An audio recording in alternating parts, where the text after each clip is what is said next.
अस्सलाम वालेकुम, सुबह बखैर। आज का जो मेरा टॉपिक है वो मेरे दिल से बहुत ज़्यादा ख़ास है और मैं ये बोलूँ कि आज इस रिश्ते के हवाले से मैं बात करने जा रही हूँ, मेरे लिए बहुत ज़्यादा अहम है। आपने मुझे अक्सर देखा है कि मैं अपने शोज़ में डिफरेंट रिश्तों को जो है वो ऑनर करती हूँ, सेलिब्रेट करती हूँ, उनके हवाले से बात करती हूँ क्योंकि मुझे अच्छा लगता है हम रिश्तों के हवाले से बात करें और at the end of the day हमारे पास यही रिश्ते ही रह जाते हैं। लेकिन आज इस रिश्ते के बारे से हम स्पेसिफिकली बात करने जा रहे हैं। मुझे लगता है कि हम उस रिश्ते के साथ ना बड़ी ज़्यादती करते हैं। वो रिश्ता ऐसा रिश्ता है कि बहुत ही, मैं कहते हैं ना कि एक होती मोहब्बत, एक होती मवद्दत, तो उनका भी कुछ मवद्दत जैसा ही सीन होता है। वो मोहब्बत उतनी करते हैं, वो रिटर्न सोचते ही नहीं है। आप उनसे कुछ भी रिक्वेस्ट करते हैं कि मुझे ये चाहिए, मुझे ऐसे कपड़े पहनने हैं, मुझे ईद पे नया जोड़ा पहनना है, मुझे ये खाना है, आप उनसे कोई भी फरमाइश करें ना, वो रद्द नहीं करते। क्यों? क्योंकि आप तो उनकी औलाद है। लेकिन हम उनके हवाले से वैसा नहीं सोचते जैसे वो हमारे लिए सोच रहे होते कि कैसे उन्होंने हमारी ज़रूरियात को पूरा करना होता है। हमने अपनी किताबों में, अपनी गुफ्तगू में, अपने शोज़ में, अपने ड्रामास में जिस कैरेक्टर को सबसे ज़्यादा सेलिब्रेट किया है वो माँ है। और कहीं ना कहीं हम फादर्स को जो है ना वो एक विलन बना देते हैं कि जी अब्बा बड़े सख्त हैं, भाई माँ तो बेचारी मासूम है। ठीक है, बिल्कुल ऐसा है और माँ से अफजल कोई हस्ती है नहीं, लेकिन ऐसा नहीं कि वो अगर माँ अफजल है तो वो बाप के किरदार को कहीं ना कहीं कम कर देती है। कभी आपने अपने वालिद को वैसे ही अदर देन फादर्स डे अगर आप लोग सेलिब्रेट करते हैं, कभी अपने वालिद को कॉल करके थैंक यू भी बोला है कि बहुत शुक्रिया आपका, आपने कितनी मेहनत की हमारे लिए। भाई मैं जब कराची शिफ्ट हुई थी मुझे लग पता गया था जब मैंने अपना अपार्टमेंट सेट किया था, मैंने अपने अब्बू को कॉल किया, मैंने कहा अब्बू आपका कितना शुक्रिया है, आपने तुम्हें पता ही नहीं लगने दिया कि वो जिन चीज़ों की हम बिला झिझक आपसे रिक्वेस्ट कर देते थे और कहते थे नहीं हमें ये चीज़ चाहिए और आप वो कर देते थे, उसमें तो पैसे लगते हैं, उसमें एनर्जी लगती है, उसमें इतना कुछ लगता है। मतलब कभी आप लोगों ने नोट किया कि ईद पे आप नए कपड़े पहन लेंगे, आपके फादर जो होंगे ना वो पुराना, नहीं यार पुराने चल जाएंगे, मैंने कब पहना था, एक दफ़ा ही पहना था, 2 दफ़ा पहना था, ये होता है। हम बाप की ज़रा बात नहीं करते, जो हम बड़ा जुल्म करते हैं बाप के साथ। और मैं तो खुद क्योंकि अपने फादर से बहुत ज़्यादा अटैच हूँ और आज जो मेरे साथ यहाँ पर लोग मौजूद हैं ज़ाहिरी तौर पर उनके फादर्स नहीं, बट उनके अंदर उनके वालिद की एक झलक जो है वो ज़रूर होती है और हम सब में होती है। हमारे माँ बाप हयात इस दुनिया से चले जाएं, हम सब में नज़र ज़रूर आती है हमारे पेरेंट्स की। सबिया हाशमी साहिबा हमारे साथ मौजूद है, हमारे साथ फरीदा आपा मौजूद हैं, अस्सलाम वालेकुम जी, यासम हमारे साथ हैं, अली सिकंदर हैं। मैं आप तमाम तो लोगों को खुश आमदीद कहना चाहूँगी एंड आई एम श्योर कि आप तमाम तो लोग मेरी एक इस बात से तो अग्री करेंगे कि भाई हम माँ के किरदार पर इतना बात करते हैं। जैसे पहले ज़माने में होता था माँ प्यार दे रही है और बाप डांटी जा रहा है, आज खैर किरदार ऑपोजिट हो गया कि माँ बच्चों को जो है वो टेम कर रही है, डिसिप्लिन कर रही है और बाप छूट दे रहा है। अच्छा, होता भी है कि मदर्स डे पे और फादर्स डे में बड़ा फर्क होता है। मदर्स डे पे माओ के लिए गिफ्ट्स भी आ रहे हैं और खाने भी बाहर खिलाए जा रहे हैं, पूरा हफ्ता। फादर्स डे जो है वो बेचारा चुपके से गुजर जाता है। हाँ, वो आपको पैसे देते हैं, आपको गिफ्ट देना है वो चीज़ें भी होती हैं। हाँ बिल्कुल। तो बड़ा फर्क आ गया। अच्छा, मैं अगर फरीदा पर मैं आपसे शुरू करूँ तो आपके लिए आपके वालिद क्या थे? वही जो आपने अभी कहा कि वालिद ही सब कुछ थे और हमें इतना आइडिया नहीं होता था कि ये तो एक जादू है कि हम अभी कुछ कहेंगे और फटाफट आ जाएगा, तो हमें मालूम नहीं होता था कि ये आएगा कैसे। और अब जब हम चूंकि माँ बाप बने हैं और मियाँ बीवी डिस्कस करते हैं तो पता लगता है कि कैसे आया। अभी भी मेरे बच्चे हैं तो अभी जाहिर है उन्हें पता नहीं है, अभी बच्चे माँ बाप नहीं बने वो दोनों, तो जब उन्हें पता लगेगा जैसे मुझे लगा ऐसे उन्हें भी लगेगा कि क्या कुछ करके, क्योंकि देखें बच्चे कहते हैं बाप से, ठीक है, और फिर माँ भी उन्हें जाके अपने हस्बैंड को कहती है करे ना, बच्ची कह रही है ये, बच्चा कह रहा है आप, तो वो दोनों तरफ से उसको फोर्स होती है और वो दोनों को नहीं बता सकता बेचारा कि मैं कैसे करूं या क्या करूं। बहुत सब लोग तो नहीं है ना, दुनिया में हर तरह के लोग हैं। बात ये फरीदा पर ये भी है ना कि हमारे यहाँ हम बाप को इतना मजबूत करते हैं ये कर लेंगे, हम उस बाप को ये मार्जिन ही नहीं देते कि वो हमारे सामने अपनी वीकनेस, जैसे माँ तो फिर रो लेती है, हम बाप को तो मार्जिन ही नहीं देते। जैसे मैं हूँ, मैं अपना फौरन कह देती हूँ मेरा बेटा या कोई कहाँ है पैसे, मेरा तो जुमला पैसे नहीं है भाई, तो उनका जुमला भी ये होता है पैसे आपके पास तो कभी होते ही नहीं है, ठीक है। और अब शबीर ऐसा नहीं बोलते, अच्छा देखते हैं बेटा, अच्छा करते हैं बेटा, और हो जाता है। सुबह में। अच्छा, आपकी कैसी बॉन्डिंग थी आज अब्बू के साथ? क्योंकि एक तो इकलौता बच्चा, ज्यादा खतरनाक बच्चा है इकलौता। हाँ ज्यादा खतरनाक, और उसी वजह से अब्बू क्योंकि बहुत स्ट्रिक्ट थे वो, एक्चुअल में फौजी थे ना, वो तो पाकिस्तान नेवी में थे, तो उनकी मेंटालिटी भी वो तो बहुत डिसिप्लिन्ड। हाँ बहुत डिसिप्लिन। रात में 8 बजे हमारे घर में डिनर लग जाता था, आपने खाना या नहीं खाना 8 बजे ही सर्व होगा। वो वाला सीन था। मतलब कराची में रहते हुए पूरे टाइम पे। हाँ, वो नाइट लाइफ बाहर होती होगी, हमारे घर में नहीं होती थी। और आई गेस मैं मैट्रिक तक घर से बाहर खेलना अलाउ भी नहीं था मुझे। स्कूल से आके अपना ट्यूशन और फिर सो जाऊंगा, वो वाला सीन था। और वो पता बड़े होकर रियलाइज होता, बचपन में ये लगता था अब्बू बहुत स्ट्रिक्ट है क्योंकि बाकी बच्चे खेल रहे हैं बाहर या कहीं जा रहे हैं। इवन कि मुझे स्कूल की पिकनिक्स में जाना अलाउ नहीं होता था। वो एक तो ओवर प्रोटेक्टिव थे, इकलौता। हाँ। बाकी बाद में मुझे जाके पता चला कि जो पिकनिक्स पे लड़के जाते हैं वहाँ पे करते क्या हैं। और ये अब्बा को पता था, पहले से पता था। तो आई गेस वो पूरी जो सख्तियाँ थी ना वो मेरी ही बेहतरी के लिए, लेकिन उस वक्त आपको एहसास नहीं होता इस चीज़ का। आपको लग रहा था कि यार आपको बंद किया जा रहा है। अच्छा, मैं सो रहे होते आप। ये जब 14-15 साल की उम्र में आके ना लड़कों को भी लगता है कि हमें सब कुछ पता होता है, हम सब कुछ एक्सपीरियंस कर सकते हैं। तो मैं बड़ा लड़ता था बाद यार आपने मुझे लड़की बनाया हुआ, घर में बिठा के रखा है, कहीं बाहर नहीं जाने देते। तो बड़ा होगा ना फिर पता चलेगा। और वाकई वो हुआ जब प्रैक्टिकल लाइफ में कदम रखा, जब अलग अलग तरह के लोगों को देखा, उन बच्चों से मुलाकात हुई जिन्होंने 13-14 साल की उम्र में सब कुछ कर लिया था, तो फिर एहसास हो कि यार शुक्र अल्लाह का कि हम बच गए इन चीज़ों से। तो वो जो सख्तियाँ थी वो फिर बाद में जाके एहसास होता था कि नहीं यार ये सही थी। और आई गेस वही जो सख्तियाँ थी ना वो कुछ सिखा के भी गई हैं कि ज़िंदगी में कभी भी कहते ना बच्चों को डील दो यार, एक्सपीरियंस करने दो, लेकिन भाई नज़र ज़रूर रखो। हाँ। वो अब्बा एक कहावत भी कहते थे कि सोने का निवाला खिलाओ और शेर की नज़र रखो। मैं ये बात आपकी इनकी कही, जब मेरे फादर का इंतकाल हुआ तो मैं एक शो पर ही थी, एक शो पर बाद में गए थे, मैं फैमिली गई थी, तो मुझसे बात भी नहीं हो रही थी। मैं आई थिंक फरिया इस बात को जानती कि मैं समझ रही थी कि मैं जिंदा ही नहीं रह पाऊंगी, पता नहीं क्या होगा। हालांकि हम बहुत सारे माशाल्लाह खुद कफील बहन भाई हैं, 7 बहन भाई हैं, लेकिन ऐसे फील हो रहा था पता नहीं क्या चीज़ चली गई। और वो चीज़ें अभी भी महसूस होती हैं, लेकिन अल्लाह ताला इतनी बड़ी चीज़ों को जब छीनता है तो सब्र देता है, पहले देता है। तो मैं इतना रो रही थी कि मैंने कोई बात नहीं की थी, बहुत कम बात की थी उस शो पे, मुझसे बात नहीं हो रही थी, बहुत रोना आ रहा था। तो बस अब मैंने जो चीज़ की अपनी बेटी का निकाह किया है, तो आप यकीन करें एक एक जगह पे मुझे उनकी कमी महसूस हो रही थी, एक एक जगह। और हर रिश्ता अपनी जगह रखता है। जैसे फरीदा ने कहा कि उस वक्त लगता था कि हम जिएंगे कैसे, और आज हम हंसते हैं तो ये सोचते हैं कि हम हंस कैसे रहे। उस वक्त तो ऐसा लगता था कि हम हंस ही नहीं सकते। और गिल्ट भी होता है फिर कि ये नहीं किया, कि हम नॉर्मल हो गए। हाँ, कि और दूसरा भी गिल्ट के लिए होता है कि अच्छा मैं हंस क्यों नहीं कि मेरे तो माँ बाप चले गए। बिल्कुल। तो आपके लिए आपके वालिद क्या है? अच्छा, हमारे ज़माने में वैल्यूज़ थोड़ी सी डिफरेंट थी। कुछ हमारे घर का भी माहौल ऐसा था कि अब्बा हमारे ना कभी डांटा ना कभी ज़ोर से बोले। उनको जो शिकायत होती थी ना हम लोगों से, वो अम्मी से कहते थे कि अम्मी से कहा कि ये सही नहीं है, फिर अम्मी हमसे कहती थी। तो वो डिस्टेंस रहा, लेकिन बे इंतहा अदब और लिहाज के साथ। कि हमारे यहाँ ये वैल्यूज़ नहीं कि अब्बा अगर बैठे हुए हैं तो हम पाँव फैला के नहीं बैठ सकते थे। ये तहजीब रही। और खौफ बहुत था, हालांकि कभी उन्होंने नहीं डांटा। आजकल तो है बाबा यार, अबू यार, अब्बा समझते हैं। माँ ज्यादा सख्त है और बाप बिल्कुल दोस्त। तो ये हम अपने मियाँ के बारे में कह सकते हैं कि वो बिल्कुल दोस्त, लेकिन हमारे फादर दोस्त थे, लेकिन वो जाहिर नहीं करते थे बिल्कुल। और इस चीज़ को उन्होंने आखिरी उम्र में बहुत भुगता है कि वो जो डिस्टेंस उन्होंने रख दिया था ना औलाद के दरमियान, तो हम भी इतना फ्री नहीं हो पाए उनके आखिरी वक्त में। तो इस बात का मलाल मुझे हमेशा रहेगा।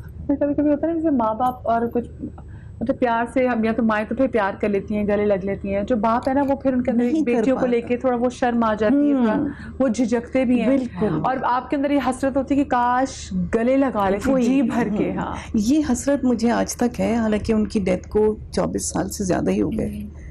कि मैं कोटरी में रहा करती थी, मेरे मियाँ उसकी आरक्षण करते थे फैक्ट्रियों की, तो वो जहाँ जब बच्चे छोटे थे जहाँ जाते थे हम वहीं चले जाते थे। तो छुट्टियाँ हुई तो ये करती थी मैं कि होमवर्क कर लो फिर हम कराची चलेंगे। कोटरी में थी मैं उस वक्त। एक दिन के लिए आई किसी काम से, मेरे अब्बा ने बहुत रोका कि तुम रुक जाओ, आज रुक जाओ, नहीं जाओ। मैंने कहा नहीं, मैं होमवर्क करवा के आ रही हूँ, फिर फ़ौरन आऊँगी, फिर लंबा छुट्टियों में रहेंगे। जून जुलाई का यही महीना था। तो कहने के पता नहीं जब तक ज़िंदा रहता हूँ कि नहीं रहता हूँ। जब उन्होंने ये बात कही फिर भी तवज्जो नहीं दी हमने। मैंने कहा बस मैं होमवर्क करवा के आती हूँ बच्चों। मेरे ख्याल से 12 दिन गुजरे होंगे यहाँ से गए हुए कि मेरी भाभी का फ़ोन आया कि अब्बू बहुत बीमार हैं और हॉस्पिटल में। मैं फ़ौरन वहाँ से शाम को ही अपने मियाँ और बच्चों के साथ आ गई। छुट्टियाँ तो थी ही बच्चों की, तो वो सीधी हॉस्पिटल गई तो कोमा में थे। बात नहीं कर सकते थे। तो मैंने कई दफ़ा उनको आवाज़ दी, तो हो, हालांकि डॉक्टर कह रहे हैं बिल्कुल नहीं बोल सकते हैं वो, लेकिन उन्होंने आंखें भी खोली और मुझे करके जवाब भी आपका दिया। इंतजार होगा ना। हाँ, जवाब भी दिया। अच्छा, उस वक्त तो मैं सीधी आई थी, अम्मी ने कहा तुम अभी घर जाओ। मैंने कहा कल सुबह मैं आ रहूँगी हॉस्पिटल में, सुबह से आ जाऊँगी 8 बजे।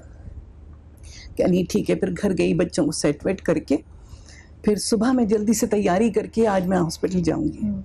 जब मैं तैयारी करके बाहर आई बैग वैग लेके, तो मेरे मियाँ ने कहा कि हम घर जा रहे हैं, हॉस्पिटल नहीं जा रहे। तो समझ में तो आया कुछ कि कुछ हो गया। हाँ, तो कहने लगे कि अम्मी के पास चल रहे हो। बस वो मलाल आज तक है कि वो रोकते रहे, मैं नहीं रुकी। ये बहुत बाकी ऐसी तकलीफ चीज़ें दे है। आपको याद आती हैं, सारी जिंदगी के लिए याद आती चीज़ें। अली, आपके फादर से कैसे bonding, because you both of you were young when your I was just 11 or 12 जब बाबा की डेथ हुई। मुझे लगता है कि 5-6 साल का बच्चा उस वक्त इतना मैच्योर होता था कि उसको कुछ समझ में आए। सो बाबा वॉज इंटायरली डिफरेंट, जैसे अभी हम बात कर रहे हैं कि वो he was my best friend, और वो शायद उनको एक आइडिया था, तो वो एक वो जो बिग बेसिक ट्रेनिंग होती है कि बाहर प्रैक्टिकल दुनिया में जो एक पढ़ा लिखा बाप अपनी औलाद को समझा सकता है। बिकॉज मुझे लगता है कि मेरे बाबा, आप मुझसे पूछे मेरे लिए क्या थे, तो मैं कहूँगा वो ज़िंदगी जीने का एक नक्शा थे। क्योंकि वो जो उनकी कुछ बातें मुझे याद रह गई, उन्हीं बातों को जोड़ जोड़ कर एक स्केच बनाया और उसको हम दोनों भाइयों ने फॉलो किया। वो वालदा गुस्से की थोड़ी सख्त हैं, बट फिर भी माएँ माएँ होती हैं, लड़के जब थोड़े बड़े हो जाएं तो वो इतना काबू में नहीं आते। बट वो हमने एक कह लो कि एक अपना खुद से एक कैरेक्टर था कि अच्छा वो होते तो वो ये करते, वो होते तो वो ये कहते, और वो इस तरह समझाते, और हम इसी तरह चलते रहे। और आज तक उनकी बहुत सारी चीज़ें जो थोड़ी थोड़ी याद हैं वो बहुत हेल्पफुल हैं। लेकिन सबसे स्ट्रॉन्ग मेमोरी मेरी वही है कि मैं डॉक्टर से कह रहा हूँ कि प्लीज़ आप एक ट्राई और करें, एक ट्राई और करें। या I was 11 or 12 and I can not forget that moment के वो उस वक्त वो ट्राई का वक्त बहुत दूर गुजर चुका था। इनफैक्ट मुझे याद है कि जब बाबा को हार्ट अटैक हुआ और उनको हॉस्पिटल लेके जा रहे थे, दूसरी गाड़ी में मैं बैठा हुआ था, तो मुझे आइडिया भी नहीं था कि हार्ट अटैक क्या होता है। मैं 12-11 साल बच्चा, बहुत छोटा बच्चा होता है। मुझे जो बहुत क्लियर व्यू है कि मैं गाड़ी की पिछली सीट पे बैठा हूँ और मैं बाहर देख रहा हूँ, सूरज निकल रहा है और सुबह मुझे बहुत खूबसूरत लग रही है और बहुत फैसिनेट कर रही है। बिकॉज स्कूल में आप 7 बजे के बाद ही घर से निकलते हो, तो उस एज में इतनी सुबह देखी नहीं हुई थी। बट मुझे ये नहीं पता था कि मेरी दुनिया बदलने वाली है, ये क्या सुबह हो रहा है, होने वाला है, ऐसा कर गई है जो फिर कभी वापस नहीं आएगा। लेकिन स्टिल अब ये होता है कि वो सारी कमियां, वो सारी चीजें, बिकॉज देखें बाप से बड़ा बाप होता है ना, तो इंसान हो कहते हैं ना, एक कहका होता है कि यार मेरा अब्बा पीछे होता है, यार मेरा बाप है, कोई मसला नहीं है। सो फिर हमने सारी जिंदगी जी दूसरों के बापों को देख के, मतलब कजन्स वजन सब ये वो, तो अच्छा यार अभी वो होते तो मैं उनसे कहता, अभी किससे कहूँ। सो वो एक बड़ी स्ट्रगल होती है एक बच्चे के लिए।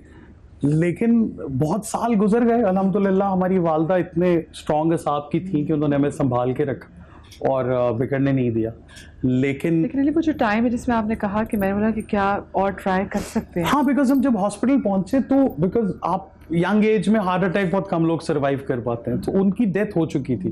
बट मैं भागता था एक रूम में जहाँ डेड बॉडी थी, और फिर मैं भागता था और वापस आता था और मैं डॉक्टर को कहता था कि लाइक वो जैसे फिल्मों में हम देखते हैं, कर रहे होते कि सर एक ट्राई तो और कर दे, प्लीज एक ट्राई और कर दे। और वो मुझे वो 1-2 बार शायद गए भी होंगे मुझे शो करने के लिए कि अच्छा हम कर रहे हैं, कोशिश कर रहे हैं, बट कुछ भी नहीं था। और मुझे याद है कि मैं उससे एक दिन पहले बाबा कहीं बाहर थे और वो आए, कराची में थे, और वो आए तो मैं अपने स्कूल की पिकनिक पे गया हुआ था, और वो शाम में चले गए और मेरी उनसे मुलाकात नहीं हुई।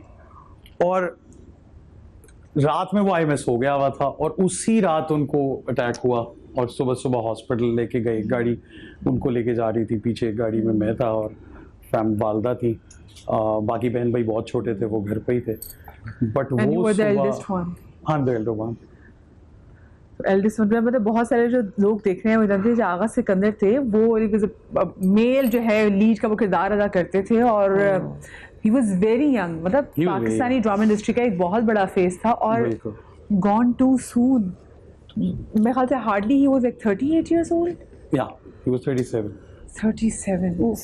आई मीन इतनी छोटी उम्र में चले जाना और उसके बाद जो फिर जो जिम्मेदारी आती है ना बड़े बेटे पे, क्योंकि आप बहुत सारी जगह पे आप बड़े बन जाते हैं। बिल्कुल ऐसे होता है, आप एक लम्हे में बड़े हो जाते हो। बिकॉज देखें क्या है, आप अभी वो जो 13-14 साल की एज होती है ना, उसमें आप नए नए आप में सब जज्बे कूट के होते हैं। सो आप उसमें you have a young mother, you are living alone, आपको वो बहुत सारी चीजें हैं जिनको शायद कभी अल्लाह ना करे कि किसी बच्चे को भी उनसे गुजरना पड़े, बट वो बहुत सारे मोमेंट्स आते हैं। देन फिर दादा की डेथ हो गई, हम नाना के घर शिफ्ट हो गए, तो उस वक्त we were like surrounded by relatives ये वो। बट बाप, फिर मैं वही कहूंगा कि ऐसी चीज है ना कि आप किसी को खुश होता हुआ देखो तो वो जेलसी नहीं होती, बट आपकी महरूमी होती है।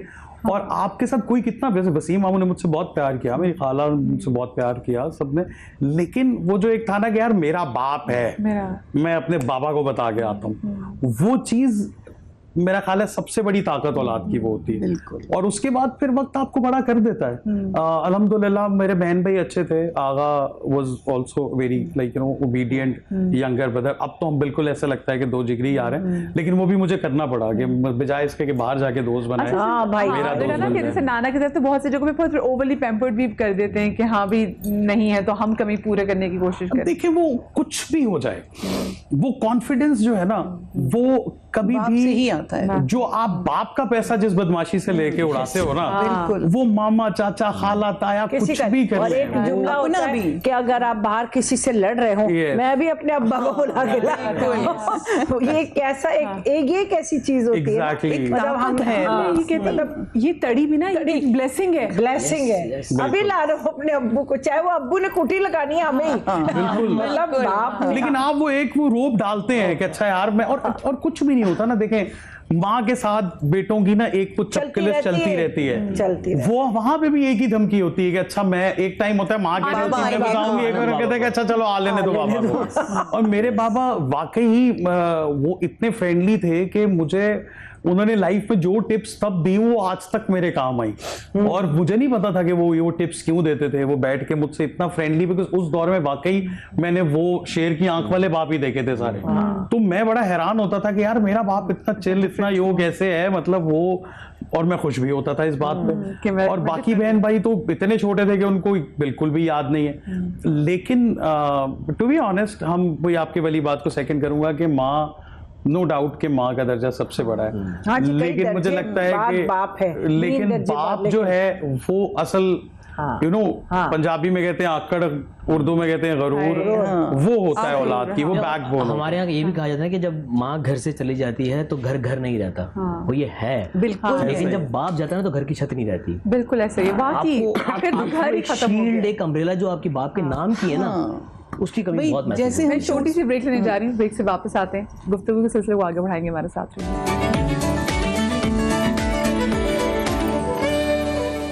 ब्रेक के बाद आपको एक बार फिर से मैं खुशामदीद कह रही हूँ। आज हम बात कर रहे हैं फादर्स के हवाले से, उनकी बात कर रही हूँ कि जिनके हम पे इतने एहसानात हैं, और अल्लाह करे जी कि अल्लाह पाक हमें इस काबिल बनाए कि उन्होंने हमें जितने हम पे एहसानात किए, गो कि हम उसका इतना भी अदा नहीं कर सकते, लेकिन उनसे मोहब्बत की और केयर की सिर्फ अपनी ज़रूर अदा करें। वैसे अब थोड़ा सा मूड आप लोगों को लाइट करती हूँ, कुछ शरारतों के हवाले से आपकी बात करूँगी कि कोई बचपन में आपके से यहाँ से मुझे लग रहा है कि यही होगी, हमारी भी होती थी। हमारे यहाँ ये था कि जो भी सबने कहा कि हम अपनी मदर से ज़्यादा डरते थे। अब्बू हमारे बहुत फ्रेंडली थे, बहुत। वो ज़रा पंजाबी थे, पंजाबी स्टाइल में कोई अच्छी उन्होंने बात करनी होती थी तो कहते थे बेटा देखिए आपको एक बात मैं बताता हूँ, उनका एक्सेंट पंजाबी था। बात मेरी आपने सुननी है बैठ के, अच्छा सुन लें भाई। वो कभी कभी सीरियस होते थे। आप अगर किसी के लिए ना अच्छा नहीं कर सकते तो बुरा भी नहीं करना है आपने, बस ये बिठा लें दिमाग, ये होता था। फिर आप सारा हम फोन करते थे तो कॉमेडी ये होती थी, मतलब अपने अपने घरों से जब, तो अब्बू कहते हाँ जी फरीदा, शुबाना, अनीला, अरे हम मैं बता रही हूँ मैं कौन हूँ। अरे कौन है बेटा, बेटा बेटा मैं अब्बू मैं फरीदा बोल रही हूँ, ये काम है ना तो आप सुन, तो ठक फोन, अरे पहले सारों के नाम ले दिए और बात नहीं सुनी और सिर्फ फरीदा से बात नहीं करनी थी, वैसे कंफर्म अरे भाई आप पहले नाम के पूछते, आप सारों की आवाजें एक जैसी लगती हैं। एक तो हम ना ये था, और एक बात ये थी, आने दो अपनी अम्मी को, अम्मी गई हुई अब्बू घर में, आने दो अपनी अम्मी को। अच्छा ये उल्टा हिसाब था, ये उल्टा हिसाब था, आने दे आप अपनी अम्मी को भी बता दो। अच्छा फरीदा आप बेटी भी तो है ना, बेटी तो बाप से ज्यादा क्लोज होती है। हाँ, लेकिन हम सारे क्लोज थे। मेरे बड़े भाई को मेरी अम्मी कहती थी कि इसने ये किया, इसने, अच्छा आप तो कुछ कहते ही नहीं, तो वो कमरे में ले जाते थे और है ना ऐसे छड़ियों से बैट पर मारते थे और उनको पैसे देते रहते थे और जोर से बोलो। उधर से पीछे से अम्मी कहती थी आज कैसा, आज ही सारी पिटाई कर देनी है। अम्मी का दिल दुखता होगा। तो ये इस तरह के हमारे अब्बू बहुत कॉमेडी। कोई आपने ऐसी कभी शरारत की जिसपे आपको डांट पड़ी, और कोई ऐसी डांट जो आपको याद हो अब्बू की तरफ से? हाँ, ऐसे जैसे हम चले जाते थे और इतने टाइम का कह कर गए और नहीं आए, तो वो बाहर बस यूं गुस्से से आइंदा ना आप बाहर नहीं निकलेंगी, बताते आप, तो हम हंस पड़ते थे, खुद वो भी क्योंकि वो करते नहीं था ना गुस्सा, तो अब्बू जरा सही से पहले सोच लेते करना क्या था, थोड़ी सी देर हुई है क्या हुआ, इस तरह। बाकी अब्बू बहुत चिल थे, जितना कुछ था अम्मी ने करना था। सारी कोट शूट आपको वो हमारे बेस्ट फ्रेंड थे, कह देते थे आप, अगर उन्होंने हमें कोई पैसे से नहीं, अम्मी से कह देंगे आपसे दिलवा देंगे, फिर वो ये कर ऐसे। वो बहुत बॉक्सिंग का ये कुश्तियां उससे बहुत देखते रहते। मेरी अम्मी कहती थी मत देखा करें, इतना नहीं देखा करें, ऐसे वो जो होता है कि इश्तियाल होगा फलाना पता नहीं क्या क्या, तो आप देख रहे हैं ना, आने दे अम्मी को, आजा पूरा बताऊंगी 4 घंटे देखा है, तो फिर 2 घंटे बताना है ना, मेरी पुत्री नहीं है, मेरी बेटी नहीं है। तो ऐसी शरारतें होती थी, ये मजा आता था अब्बू के साथ, वो हम मिस करते हैं, वो मिस करते हैं। सर आपकी कोई ऐसी शरारत जो आपने बच्चों ने कभी की, या अब्बू ने किसी बात पे आपको डांटा और आपको याद? नहीं, मैंने अभी बताया ना कि अब वैल्यूज बदल गई हैं। हमारे ज़माने में बिल्कुल अलग थी। अगर हम रिसाला भी पढ़ रहे हैं या रेडियो सुन रहे हैं, तो जैसे ही वो आते थे ऑफिस से जल्दी बंद करके बैठ गए, तो शरारत होता था। हाँ, अच्छा ये बड़ी सही नहीं था। बच्चों को डिसिप्लिन करने के चक्कर में मुझे लगता है बच्चों के साथ बड़ा जुल्म कर दिया कि इतनी प्यारी एज जिसमें ज्यादा दोस्ती की जरूरत है, उसमें आप। और बल्कि मैं अब अपनी बहुओं को, बेटी को समझाती हूँ कि माएँ तो सारा दिन घर में होती हैं, बाप थोड़ी देर के लिए आता है, उनको दोस्त होना चाहिए। तुम बेशक लड़ लो, झगड़ लो, डांट लो, लेकिन बाप को दोस्त होना चाहिए। थोड़ा सा वक्त है, वो अच्छा वक्त गुजारे। तो अब वो चेंज आ गया है, अब माएँ ज्यादा सख्त करते हैं। बेटा बच्चे खुद, मेरी बेटी कहती बाबा फोन बंद करें फिर बात सुने, अभी हम सब फैमिली बैठी है ना, फोन बंद कर दें, फोन खोलते भी हाँ बेटा बंद है, नहीं बंद नहीं, आप पूरा बंद करें। और बच्चे खुद सही कह रही हैं, बच्चे खुद इतने होशियार हैं कि उन्हें खुद अपने आप को मिक्स करना, बैठना आता है। बिल्कुल। तो कोई आपकी बचपन में कोई चीज आपने मांगी हो या कोई बग सकती है टाइम जो आपको सबसे ज्यादा याद आता हो, कभी आपको मार्केट लेके, बाजार लेके गए हो? नहीं, मुझे सबसे ज्यादा जो याद आता है, एक तो जू लेके जाते थे जरूर, और वो हमारा बंधा हुआ था कि साल में 1 दफा या 2 दफा जरूर लेके जाते थे, और हम हर जानवर के बारे में पूछते रहते थे, वो बताते थे। दूसरे, मुहर्रम के ताज़िए ज़रूर दिखाने लेके जाते थे, 10 मुहर्रम के, तो वो हम कभी नहीं भूलते कि हमें खाना भी बाहर होता था, वो जाते थे और उनके दोस्त भी होते थे, और वो हर चीज़ समझाते रहते थे। कभी गोद में खड़े होकर दिखा रहे हैं अगर कोई नीचा है, इसलिए कि रश बहुत होता है, और करीबी रहते थे हम पाकिस्तान चौक पे उस वक्त, तो वो निकल आते थे, वो जहाँ से गुजरता था तो वो दिखाते थे। वो चीज़ मैं कभी नहीं भूलती, और आज तक अपने बच्चों को बताती हूँ कि ये हम किस मुश्किल से देखा करते थे अपने अब्बा की गोद में खड़े होके।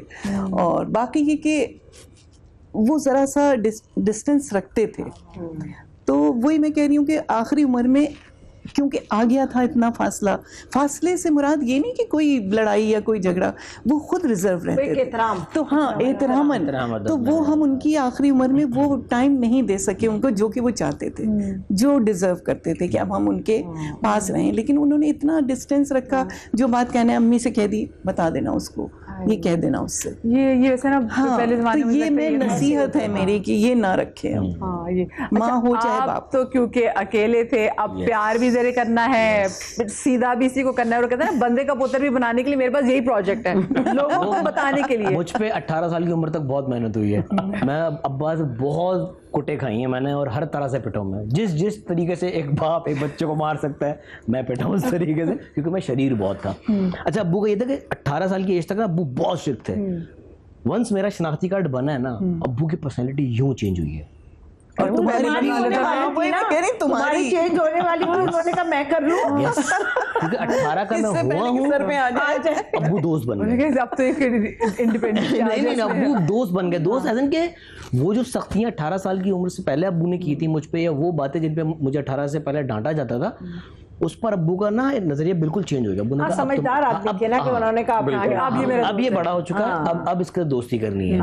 और वाकई बचपन में जिस तरह का बच्चा मैं था, और जो प्रैंक्स मैं अपने दोस्तों के साथ या जो शरारतें करता था, मैंने बहुत डिजर्विंग मार खाई है। क्योंकि अगर मैं वो मार ना पड़ती तो मैं आज बहुत बिगड़ा हुआ बच्चा होता। तो क्या अम्मा बचाने आती थी आपको फिर? अम्मा किसी हद तक आती थी, लेकिन मेरी शरारतें ऐसी होती थी कि नहीं, अम्मा कहती थी मारो इसको। लेकिन कभी भाई मुझे आज तक एक सजा मैं अपनी अब्बा की कभी नहीं भूलूंगा, और मैं चाहूंगा कि वो अब आज के दौर में तो खैर वो सजा वायबल नहीं है, उस तरह नहीं दी जा सकती, लेकिन उस वक्त क्योंकि हम 80s 90s वाले बच्चे हैं। मेरा एक कज़न था, वो जब आता था घर पे तो उसको वीडियो गेम लाने का बहुत शौक था। मैं होऊंगा कोई 5-6 साल की उम्र होगी मेरी, और वो था कोई 8 साल का। तो जब भी आता था, अच्छा वीडियो गेम चलते हैं। अब अब्बू ने सख्ती से मना किया था कि वीडियो गेम बिल्कुल नहीं जाना। तो हम कभी अक्सर अम्मी बेकरी से कुछ मंगवाना होता था या कहीं शॉप से कुछ मंगवाना होता तो जाओ ले आओ, हम उसके बहाने चले जाते थे। तो एक उस जमाने में गलियों में वीडियो गेम, तो एक दफा हम इसी तरह रोटियां लेनी थी या दही लेनी थी, कुछ होगा तो हम निकले और हम वीडियो गेम खड़े हो गए, और 2 घंटे से खड़े वीडियो गेम, पैसे नहीं खेलने के, देख रहे 2 घंटे घर में मेहमान खाने का वेट कर रहे, 2 बच्चे खड़े हुए 2 घंटे से वीडियो गेम देख रहे। अब्बा ढूंढता, अच्छा उस वक्त बच्चे मतलब इस तरह अगवा होने वाले सीन तो नहीं था, डर गए कि 2 छोटे-छोटे बच्चे गए, एक 8 साल का, एक 6 साल का, पता नहीं है कि वो दही खा रहे हैं वहां बैठ के। बोले भाई पूरा मोहल्ला ढूंढा ना मिले हम, फिर अब्बा वो किसी ने कहा कि वो वीडियो में खड़े हुए। अब्बा जो आए वीडियो गेम, अब्बा ने मारा, जो थैली थी ना वो नहीं मारा, नहीं सर जहनी मार मारी, जहनी मार। अच्छा, हम दोनों को बाहर निकाला, हम छोटे-छोटे बच्चे हमारी चड्डियां उतार के हाथ में घर चलो ऐसे।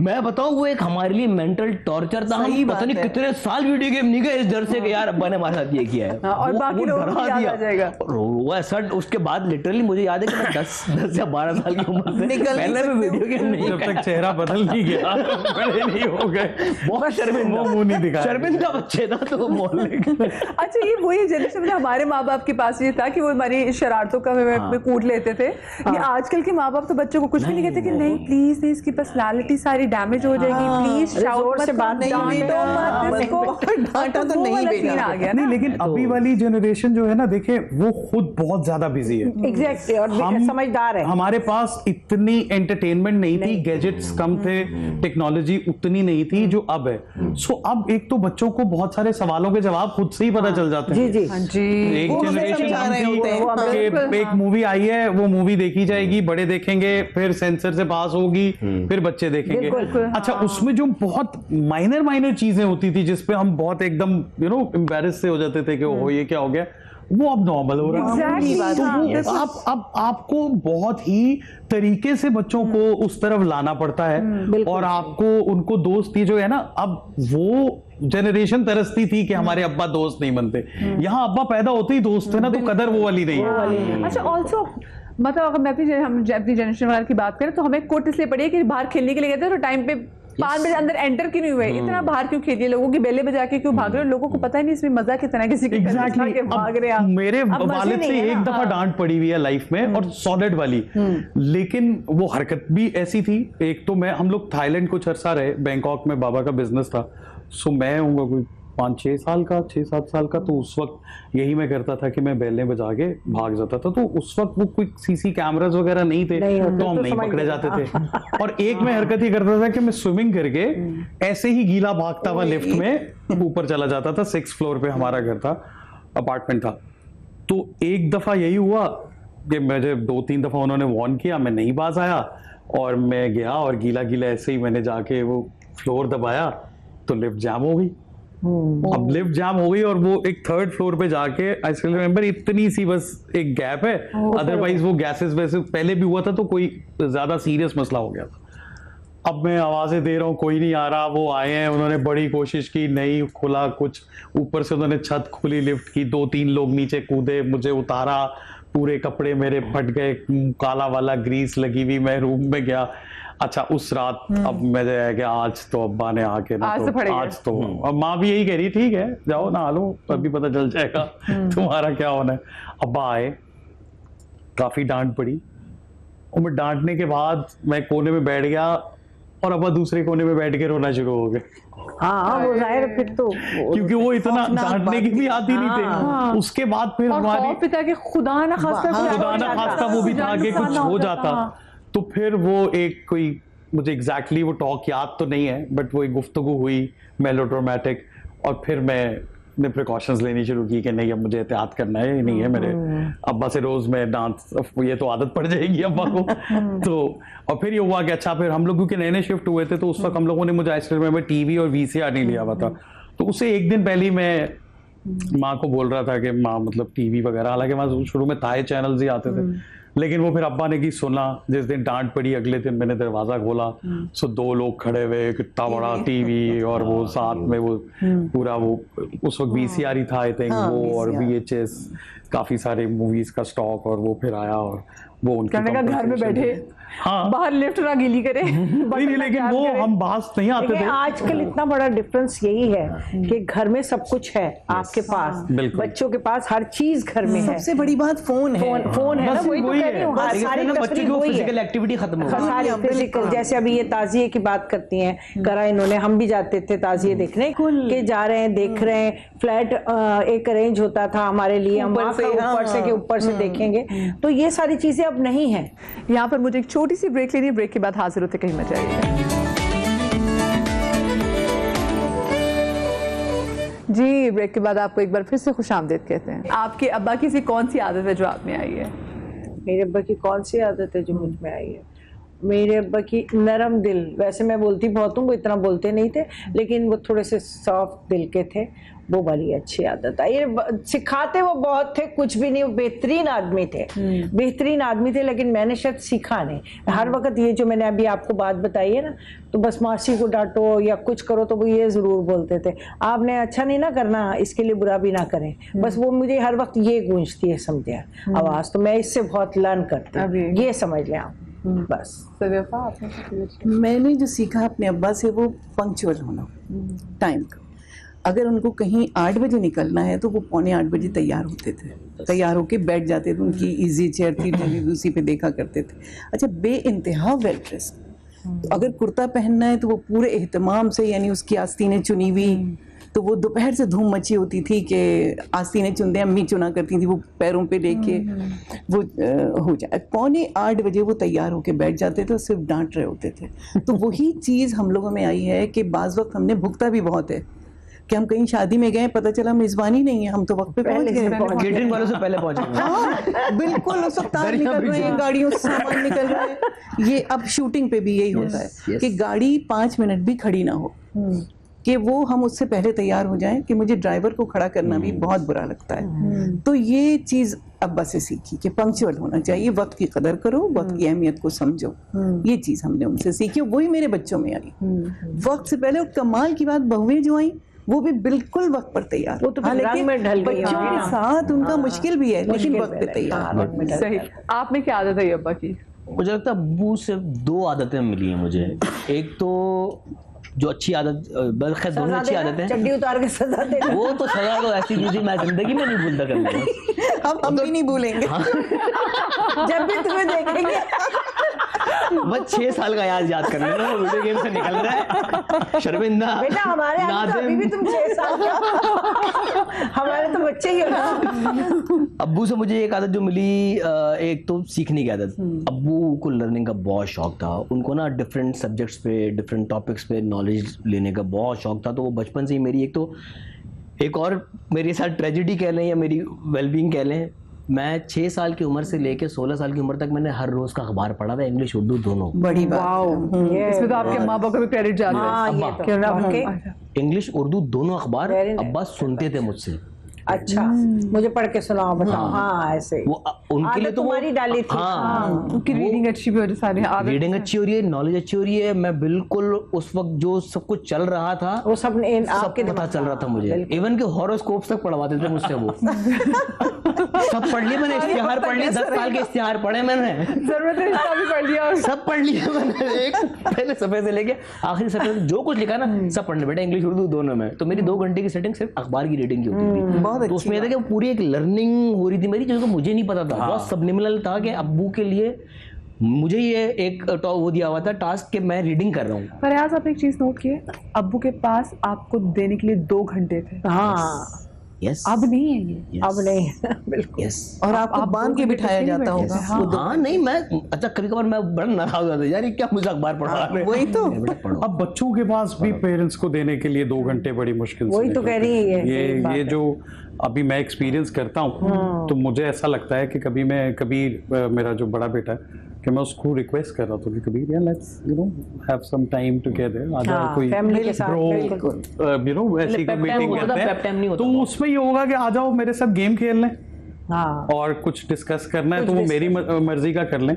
तो he is a brilliant artist, वो बड़ी अच्छी अभी से ही इज जस्ट 12, तो वो माशाल्लाह वो लिखता बड़ा अच्छा है, वो क्रिएटिव राइटिंग करता है अभी, उसको पूरे पंजाब में वो तो आपसे आई है ना सारी। और अब्बा से जो आपने सवाल किया, तो वैसे तो बहुत सारी चीजें मुझे लगता है कि मैंने वो गाइडलाइन ही बना लिया है उनको जिंदगी में, लेकिन 2 चीजें, एक तो वही इमोशंस कि अम्मा मुझे कहती हैं कि ये जो तुमने अपने बाप से ले ली आदत कि तुम्हें कोई सीरियसली नहीं लेता, क्योंकि तुम्हारा गुस्सा सबको पता होता है कि टेम्पररी है, और फिर तुमने खुद ही मना लेना है वो, चले तुम्हारी बीवी हो, बच्चे हो, मैं हूँ, कोई भी हो।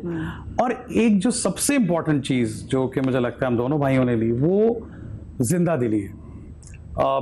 मैंने अपने बाबा की जितनी भी मेमोरीज हैं कि वो जो एक पर्सनालिटी होती है ना कि यार मैंने मेला लूटना है विदाउट एनी एफर्ट। अब वो कोई फैमिली की शादी है तो उसमें भले Agha Sikandar is a star, but वो खवातीन के बीच में ढोलकी पे बैठ के पूरी रौनक भी लगाएंगे, मतलब उनकी प्रेजेंस से बिल्कुल।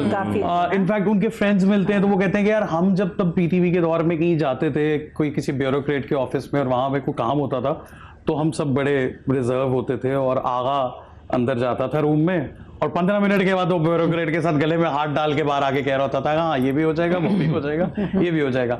सो वो एक कॉन्फिडेंस था जो कि पता नहीं था उस वक्त कि इसको कॉन्फिडेंस कहते हैं, लेकिन वो चीज अडेप्ट करते करते वो रखा जहन में कि यार अच्छा जहां भी रहें, जहां भी जाएं, बिकॉज मेरे लिए स्पेशली जब एक्टर बनना था तो कोई चॉइस नहीं थी, मेरी फैमिली में था कि if you are slim and trim so then you are hero, otherwise हमारे फैमिली में एक्टर नहीं होता, हीरो होता है। तो मुझे एक्टर बनना था और उस वक्त मेरे लिए ये बड़ा चैलेंजिंग था।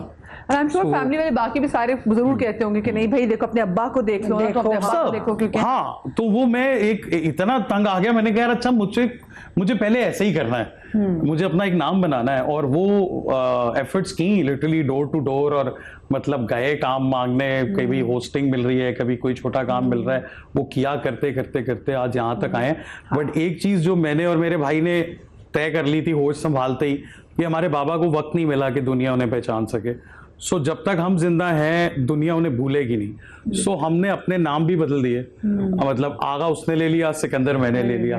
सो अभी अल्हम्दुलिल्लाह जहां भी बात होती है तो आगा सिकंदर ये एक ऐसा नाम है जो अब तक अल्हम्दुलिल्लाह जिंदा है। और लोग जैसे अब आप सबने देखा हुआ है तो वो प्यार करते हैं, जिन्होंने नहीं भी देखा वो सर्च करके देखते हैं। सो इतनी खुशी मिलती है कि चलो उनके नाम को अभी तक लेकर चल रहे हैं। कितनी प्यारी बात है। अच्छा दूसरी चीज जो अब्बू से मैंने सीखी थी ना, एक थी खुश अखलाकी।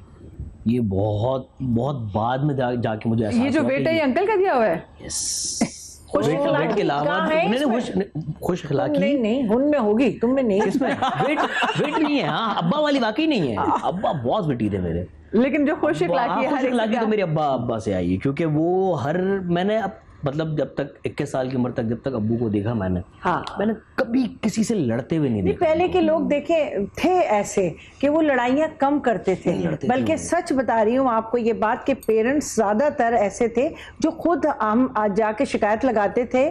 ज्यादातर मैं अपने कजन्स के यहाँ भी बता रही हूँ, सबके वो हमारी पिटाई लगाते, तुमने कुछ किया होगा। सेम इवन अगर कोई सर्वेंट भी शिकायत लगाते हैं, जैसे हमें पता है कि हमारे पूरे बचपन में एक रूल ऐसा था कि कोई ड्राइवर है, कोई गेट कीपर है, हमने उनको नाम से नहीं बुलाना। अहमद भाई है, लाला बॉस है, ये है, वो सब हमारे रिश्ते ही होते थे। और ये आजकल ये सब चीजें बहुत चेंज होगी। मुझे छोटी सी ब्रेक लेनी है, क्या कहती है, ब्रेक लेने की मजबूरी है। ब्रेक के बाद वापस आते हैं, कहीं मत जाइएगा। जी, ब्रेक के बाद आपको एक बार फिर से खुश आमदीद कहती हूँ। और एक रिक्वेस्ट आप तमाम तो लोगों से, आपके वालिद हयात हैं, आप सेम घर में रहते हैं, go and give him a big हग, उनका शुक्रिया बोलें और उनको इतने दिल से जप्फी डाले ना कि कल आपको कभी रिग्रेट ना हो कि यार मैं जो कहते हैं ना, मुझे एक जप्फी उनके साथ डाली थी, एक टाइट हग उनको देना था, मैं नहीं कर सका। ये आप यकीन माने, ये बहुत बड़ी ब्लेसिंग होती है। मैंने इससे पहले इतने शोज़ के रिश्तों पे, जब मैं माँ के रिश्ते से बात भी करी होती थी, बाप के रिश्ते से बात करी होती थी, तो मुश्किल बहुत होता है कि ये रिश्ते बड़े प्यारे होते हैं ना। लेकिन अब जब मैं माँ की, because my mother is not there, तो अब जो मैं सोचती हूँ ना, वो बिल्कुल एक डिफरेंट पर्सपेक्टिव से सोचती हूँ। क्योंकि मुझे होता है कि दुनिया में ना सिर्फ दो कैटेगरी के लोग हैं। एक वो कैटेगरी के लोग हैं जिनके माँ बाप जिंदा हैं, और एक वो कैटेगरी के लोग होते हैं जिनका कोई एक पेरेंट चला गया है। दुनिया बदल जाती है, दुनिया बदल जाती है, वो वापस नहीं आते। और उसके बाद जो एक बार आप सुपुर्द खाक कर दें, फिर वो नहीं आता।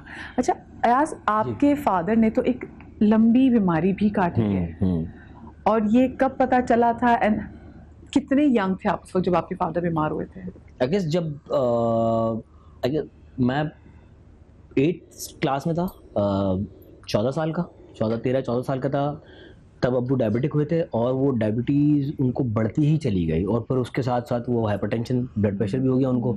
तो वो ग्रेजुअली ना, मैंने अपनी नज़रों के सामने उनकी सेहत को गिरते हुए देखा, क्योंकि उनका एक उसूल था।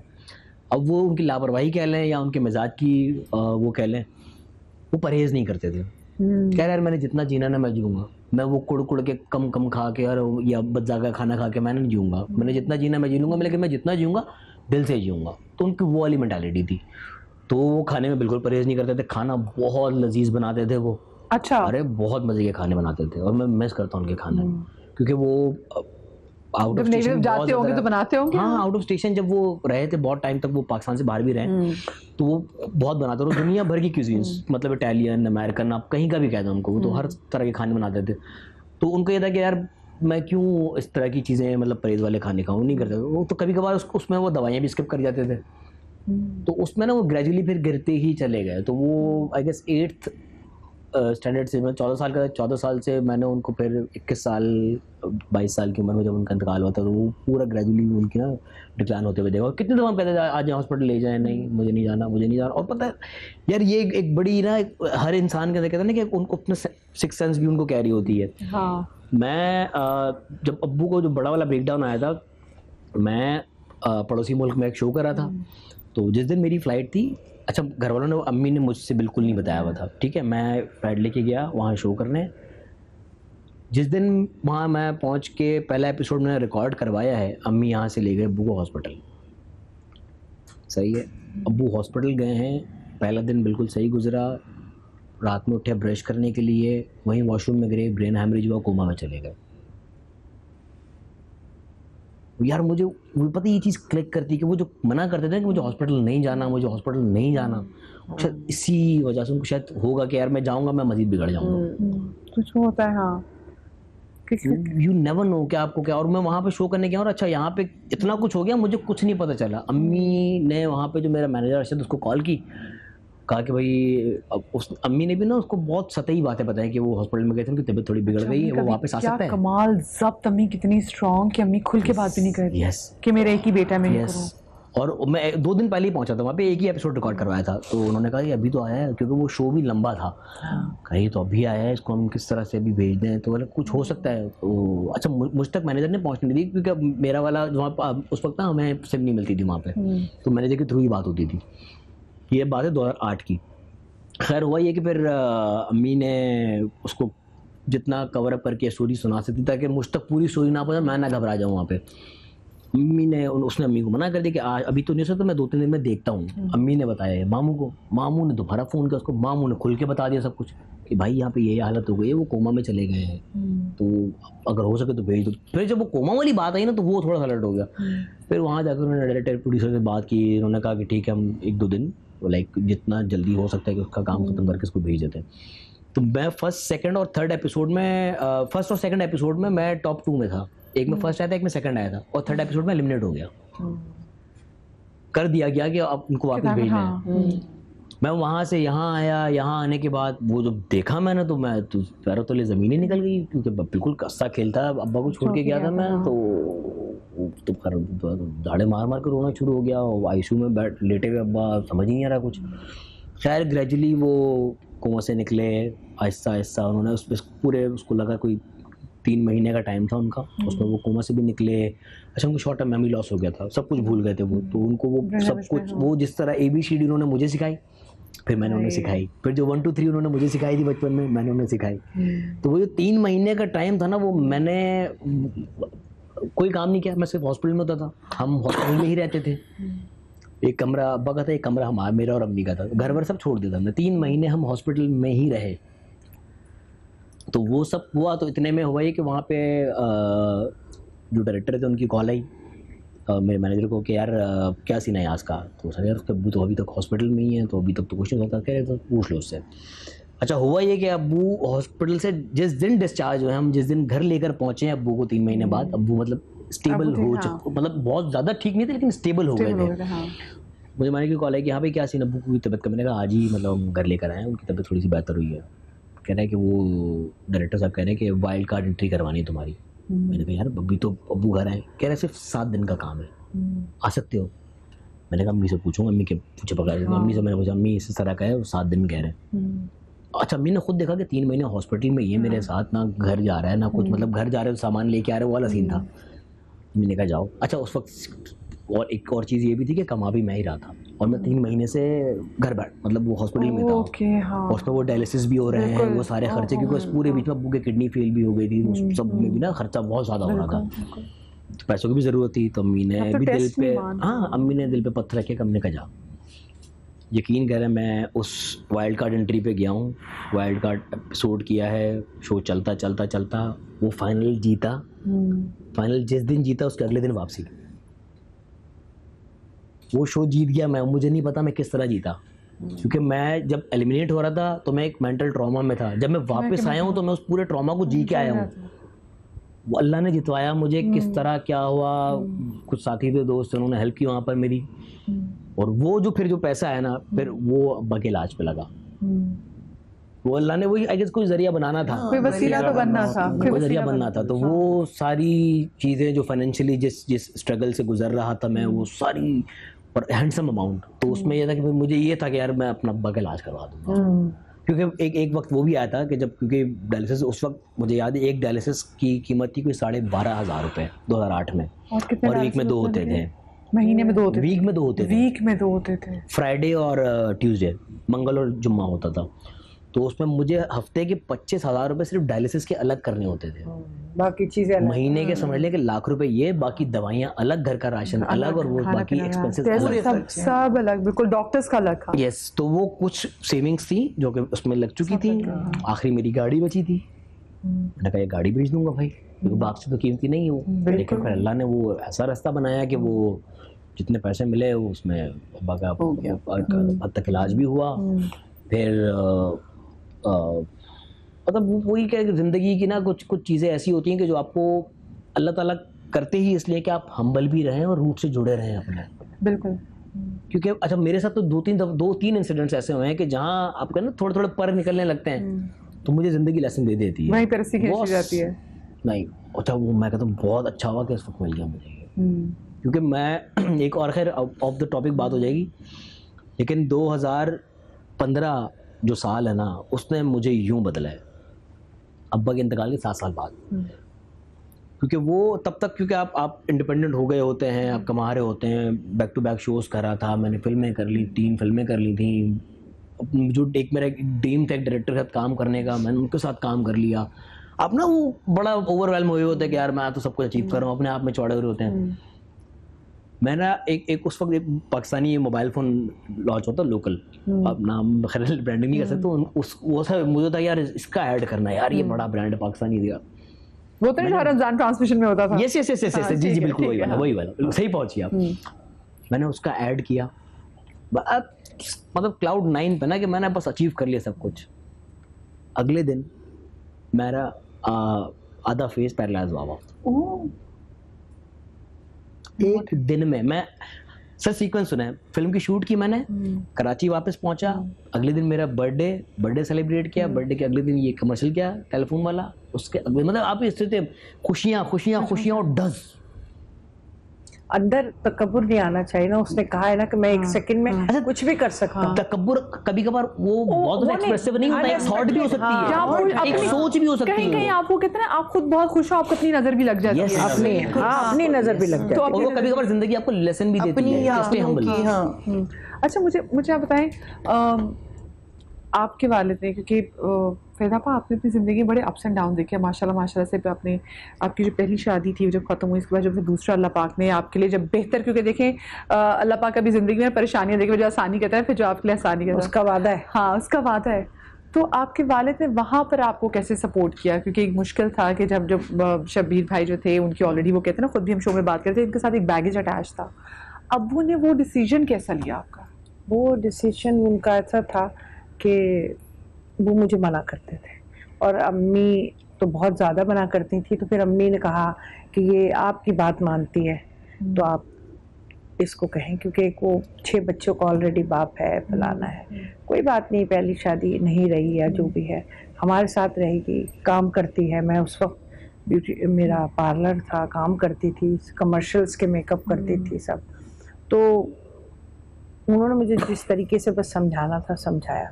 वो वही थे कि वो ज़्यादा बहस नहीं कर रहे थे। उन्होंने, मैं इतनी छोटी तो थी नहीं कि 16 साल की लड़की हूँ कि वो मुझे डांट के या इसके जो कुछ एग्जाम्पल्स दे के उन्होंने मुझे समझाया और मना किया। मैं मानी नहीं, लेकिन ये मैं आपको बता दूं सबको कि माँ बाप के तजर्बे और सब चीज़ें वो सामने आती हैं। कुछ चीज़ें उन्होंने मुझे ऐसी बताई जो मुझे अब फेस करनी पड़ती हैं कि बेटा ऐसे भी हो सकता है, बेटा ऐसे भी हो सकता है, ये इम्पॉसिबल चीज़ें ये। और ये भी है कि उनके बताने पे उन्होंने फिर जब मैंने कहा कि नहीं ऐसा ही है, हम शादी करनी है, तो जो चीज़ें उन्होंने मुझे समझाई वो मैंने अपनी गिरा से बांधी।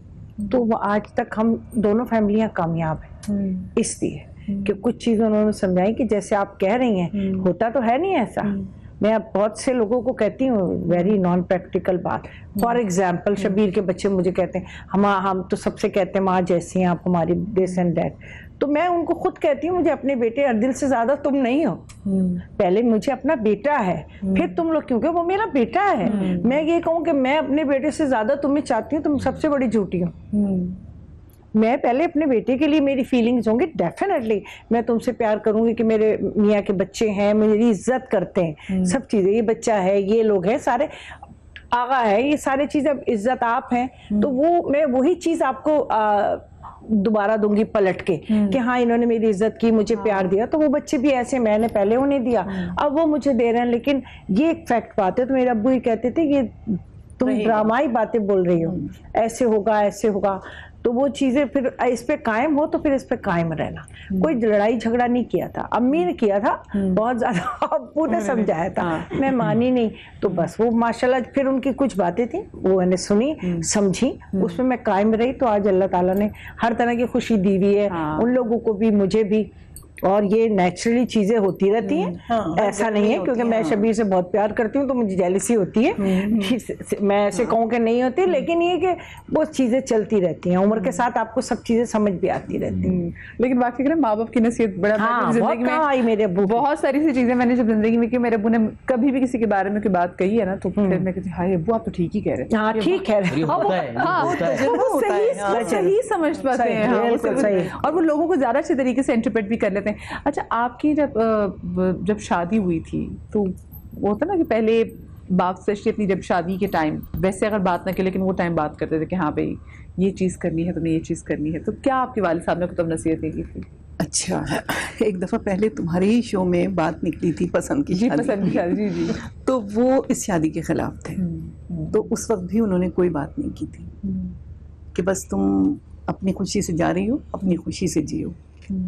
और वाकई मेरे भाइयों को मुझ पर इतना भरोसा था कि ये जिस माहौल में जाएगी एडजस्ट हो जाएगी। और वाकई मैंने वही किया कि वो मेरे घर में 7 नौकर 24 घंटे के, और वहाँ गई तो हर काम बहुओं को करना है। कि रोटियां 30 रोटियां पका रही हूँ, क्योंकि जॉइंट फैमिली थी। 3 मेरे 2 जेठ थे, एक देवर था, सास ससुर और एक भांजी भी रहती। उन सब का खाना खुद बनाना है, सफाइयाँ भी खुद करना है, सब कुछ करना है। तो अल्लाह का शुक्र है कि वो दिन है और आज का दिन है कि मैंने उनकी बातों को, अपने भाइयों के मान को कायम रखा। और अल्लाह का शुक्र है आज बच्चे बड़े हैं और आज फख्र भी है बच्चों पर भी है। और आपकी वालिदा भी हर माहौल में एडजस्ट होती हैं। हाँ। इनकी आदत भी है, हो जाती है शूट वूट पे, ये इनकी आदत भी है। एक होती है ना एक पर्सनली चीज भी, तो वो मैं ऐड कर रही हूँ कि इनकी आदत भी है। बहुत शुक्रिया। तो आपके वालिद का फिर आपके हस्बैंड के साथ कैसे बॉन्ड था? कुछ अरसा रहा, जो रही थोड़ी सी कशमकश दोनों में आपस में, लेकिन मेरे एक भाई जिनकी डेथ हो गई, उन्होंने कहा, अब्बा को समझाया कि वो खुश है, दोनों खुश हैं, आपको और क्या चाहिए बेटियों के लिए, यही होता है कि नसीब अच्छा हो और खुश रहें अपने घरों में। फिर ये था कि मैं ही उनसे जाके कहूँ, जाहिर है वो तो नहीं कहेंगे कि आ जाओ तुम गले लग जाओ, फिर मैं ही जाके उनके लगी, फिर उन्होंने प्यार व्यार किया, और जाते वक्त सबसे अच्छे दामाद वही थे। इसलिए कि वाकई बहुत अच्छी नेचर मेरे हस्बैंड की, और इसी चीज़ ने मुझे मुतासिर किया था कि बहुत अच्छा, हर एक के लिए नर्म दिल रखने वाले, और मेरे माँ बाप को अपने माँ बाप समझना, तो वो चीज़ थी कि उन्होंने जगह बना ली थी घर में हमारे। फरीदा भाई, शबीर भाई की कैसी थी आपके वालिद से? बहुत ज़्यादा बॉन्डिंग, मेरी अम्मी से भी। बाद में तो वो फिर सबके लाडले हो गए थे ना, तो उनकी आदत ऐसी, आपको पता है, बहुत बहुत अच्छे से डिस्कस करते थे उनसे बैठ के। टीवी के हवाले से मेरे अब्बू थोड़े टेक्निकल टाइप के, इसी तरह के बता रही हूँ ना, आदमी थे आर्टिस्ट टाइप के, तो वो शबीर से बहुत डिस्कस करते थे, ये आपने बड़ा अच्छा काम किया, ये वो। अगर वो मोटे थोड़े से बल्कि होते थे, वहीं टोकते थे कि आपने मोटा नहीं होना ना, आपके वो रेसलिंग दिखाते होंगे ऐसा होना है।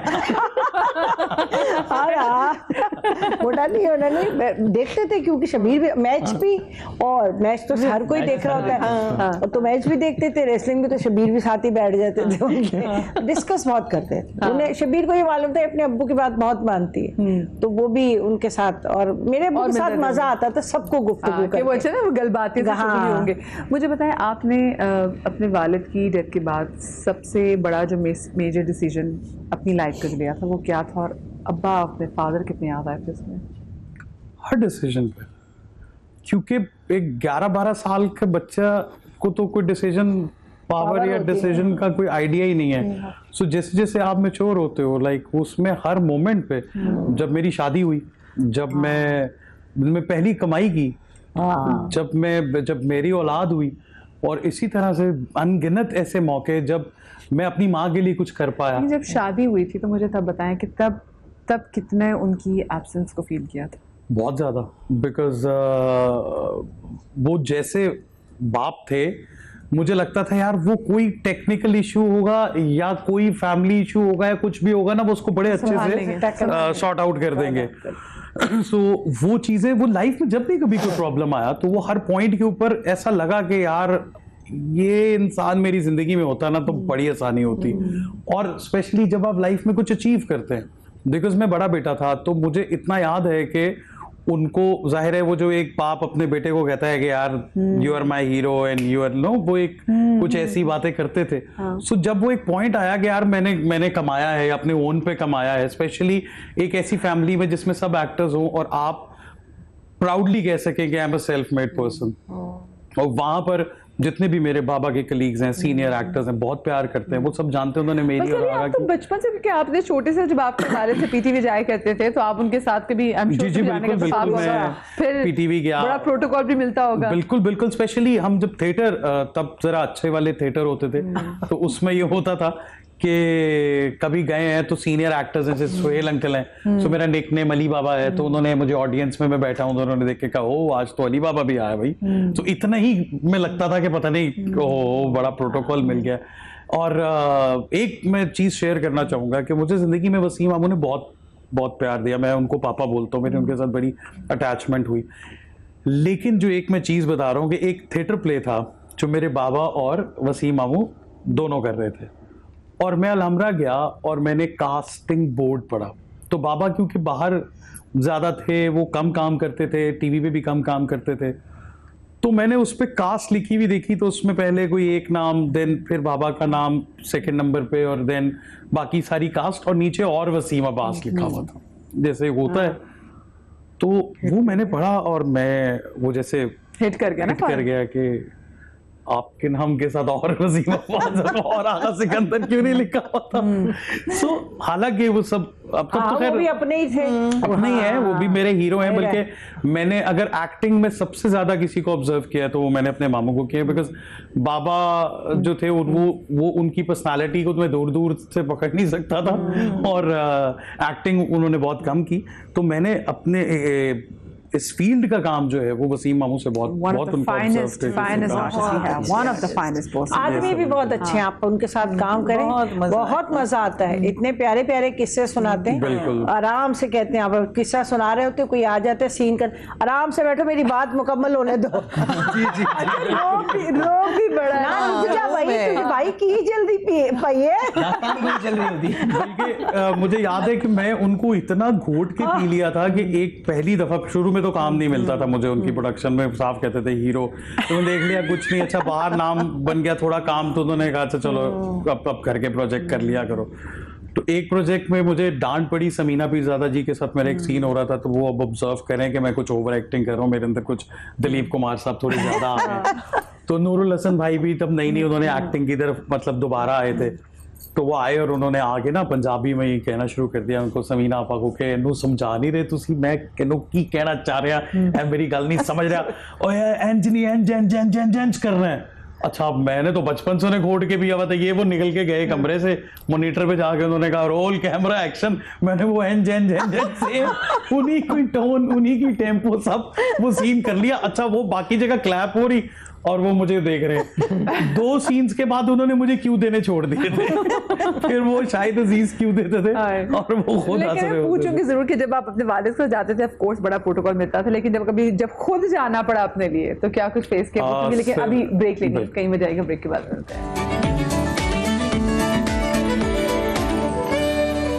ब्रेक के बाद आपको एक बार फिर से खुशामदीद कहते हैं, और ब्रेक पे जाने से पहले मैंने आपसे एक सवाल किया था कि वो जब आप पीटीवी जाते थे तो आपके अब्बा of course was a superstar, उनकी वजह से he was one good looking actor, और बड़ा प्रोटोकॉल मिलता था कि जी वही अली बाबा आए हुए।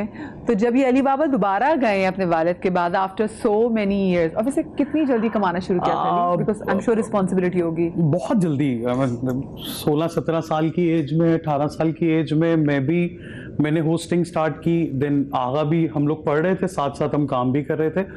और वो जो आप बात कर रहे हो ना, वो अली बाबा रिस्पेक्ट की हद तक तो अभी भी मिलती है, लेकिन वो जब हम बड़े हुए ना तो प्राइवेट सेक्टर आ गया हुआ था, और पीटीवी का ये होता था कि वही जैसे थोड़ा काम होना है, और वो काम उस वक्त तक हमें समझ नहीं आता था कि अच्छा ये क्यों हो रहा है, क्योंकि वहां बड़े समझौते होते थे। वो जो एक गोल्डन एरा था वो एकदम चेंज हो गया जब हम बड़े हुए, तो फिर सॉलिड धक्के खाने पड़े, क्योंकि नए लोग जो आए थे वो आगा सिकंदर को बस जानते थे। जी। और उनके पास हमारे लिए अच्छे मशवरे होते थे, काम नहीं होता था। तो वो जो एक डोर टू डोर बिल्कुल कह लें production house to production house जाना, और कोई शो प्रिपेयर करके लेके कि कहीं कुछ स्टार्ट हो जाए।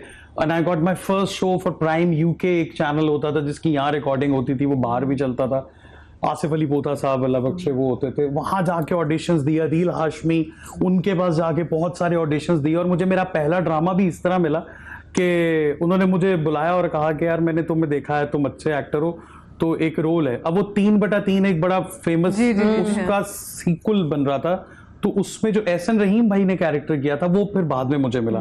लेकिन मुझे एक एपिसोड उन्होंने दिया, उन्होंने कहा काम करो यार, तुम अच्छे एक्टर हो, तुम्हें मैं ये एक स्क्रिप्ट दे रहा हूँ, मुझे तुमने, अच्छा वो इसी तरह के 3 घंटे के बाद तुमने मुझे बता देना है कि तुम ये करना चाहते हो कि नहीं करना चाहते। मैंने कहा सर ये 3 घंटे भी क्यों चाहिए आपको, क्योंकि अगर तुम नहीं करोगे तो ये रोल वसीम अब्बास साहब कर रहे हैं, तो उनसे पूछ लो, अगर वो नहीं कर रहे क्योंकि मुझे शक है कि उनकी डेट्स का कुछ इशू है तो फिर तुम कर लेना। मैं कहा आपकी परवाह है, मैं उनसे ही पूछ लूं।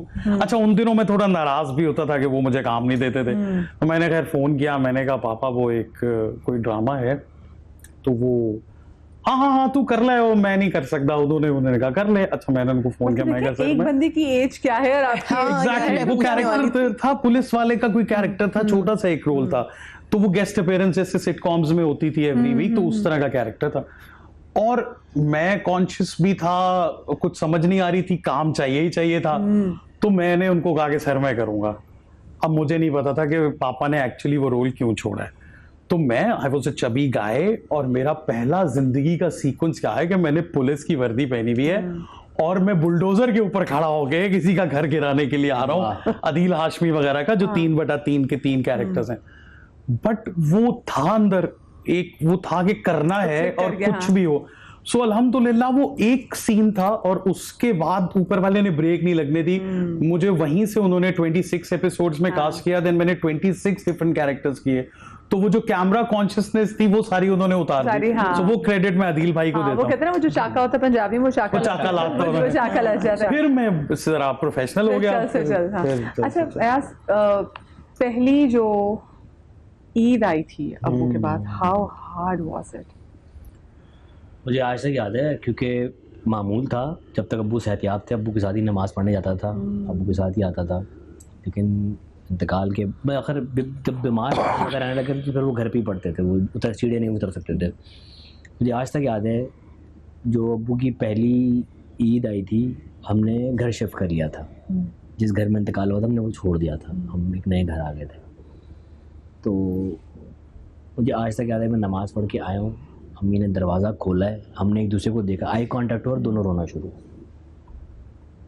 कुछ नहीं कहा हमने एक दूसरे से, कोई वो कहते हैं वो एक चीज़ होती है कि अम्मी ने कहा कि अब्बू नहीं है, और ये सिर्फ देखा है हमने, हम दोनों की आंखों में आंसू थे और दोनों फिर गले लग के रोए थे। उनके दिमाग में भी वही चल रहा था जो मेरे दिमाग में चल रहा था। घर में लोग ही 3 और फर्क से 2 थे। और बाकी ये इतना स्पेसिफिकली बेटों की बहुत, और इस ऐसे ओकेजन में ज्यादा याद आते हैं जब जो उनकी तैयारी होती कि इस टाइम वो तैयार हो रहे होते थे, इस टाइम वो जाने के लिए वो उठा रहे होते थे, डांट रहे होते थे जाने के लिए। और मुझे लगता है कि ज्यादा तकलीफ दे अमल जो होता है ना, वो माँ को देखना होता है।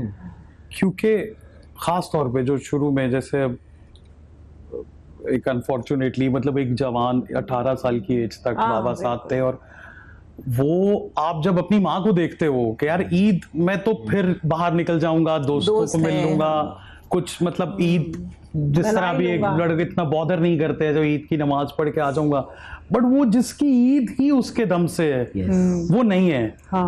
तो क्या करूं मैं, ऐसा क्या कर सकता हूं कि मैं उसको खुश कर दूं, लेकिन मैं जानता हूं कि मैं कुछ भी कर लूं, मैं वो ऑल्टरनेट है ही नहीं। इन रिश्तों का तो कोई ऑल्टरनेट है ही नहीं, वो कोई भी रिश्ता हो, वो बहन हो, भाई हो, माँ बाप हो, तो वो सबसे मुझे लगता है कि वो एक हमने भी अपनी लाइफ में एक बहुत अरसे तक जो है वो चीज देखी कि यार वो ऊपर से तो मुस्कुरा रहे होते हैं, आपको खुश करना चाह रहे होते हैं, आपके कपड़े, आपका ये, बड़ा आपको लगता है कि यार ये किसके लिए अब तैयार होंगी।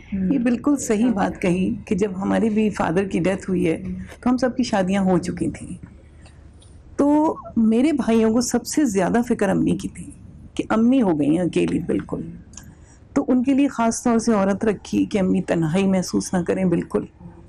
लेकिन किसी की कोई जगह भर नहीं सकता, बिल्कुल मतलब अम्मी कम बोलने लगी, हालांकि वो रखी इसीलिए थी औरत के, उन अम्मी के साथ रहे, अम्मी के साथ रहे, बातें करें, लेकिन अम्मी ही चुप। देखिए ये एक रिश्ता ऐसा है मियाँ बीवी की, मुझे लगता है एक जिनमें ज्यादा प्यार होता है ना, उनकी नोक झोंक भी ज्यादा होती है, और वो एक जैसे मर्द घर से बाहर निकलता है वो 1000 चीजें डाइजेस्ट करके घर लौटता है, तब तक जो बीवी होती है वो भी 1000 चीजें जो ना दिन की होती है। वो नोक झोंक शायद एक थेरेपी होती है उन दोनों की, वो जितना लड़ते हैं उतना ही प्यार भी होता है दोनों, लेकिन बढ़ा से निकालते हैं। एग्जैक्टली, लेकिन आप कोई दुनिया की मेड रखते हैं, आप दुनिया में कुछ भी कर लें, वो हक तो नहीं मिल सकता, कर ही नहीं सकते। हस्बैंड वाइफ भी थेरेपिस्ट हैं एक दूसरे। एग्जैक्टली। अच्छा ईदों में तो बेटियां बड़े मान से वापस आती ना, बेटियों की ईदें आती भी है माँ बाप के घर से। आपकी पहली ईद कैसी थी अब्बू के बाद?